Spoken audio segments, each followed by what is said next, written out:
નરેન્દ્રભાઈ મોદી સાહેબનું વિઝન હતું કે અસારવા સિવિલ કેમ્પસ એ મોટામાં મોટું અને તમામ પ્રકારની સુવિધાઓ, તમામ પ્રકારના રોગોની સારવાર અહીંયા મળી રહે એના માટેનો જે પ્રયત્ન ચાલુ કર્યો હતો, લગભગ 95% અસારવા સિવિલ હોસ્પિટલનું કામ પૂરું થયું છે.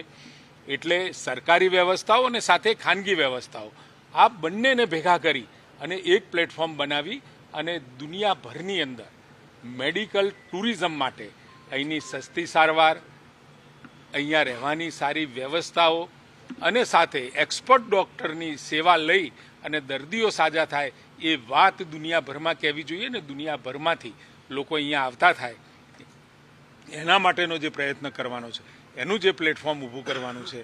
ફોરેન ડેલિગેટ્સ પણ આવ્યા છે અને ખૂબ બધા પ્રાઇવેટ ક્ષેત્રમાંથી પણ ડિગ્નિટરીઝ રાજ્યભર અને દુનિયાના દેશોના પણ પ્રતિનિધિઓ અહીંયા હાજર છે. એટલે આ વાત દરેકે દરેક હોસ્પિટલ આ પ્લેટફોર્મ ઉપર પોતાની પણ કહેવાની છે. અમારી તમામ માહિતીથી અપડેટ રહેવા માટે જોડાયેલા રહો S9 ન્યૂઝ સાથે.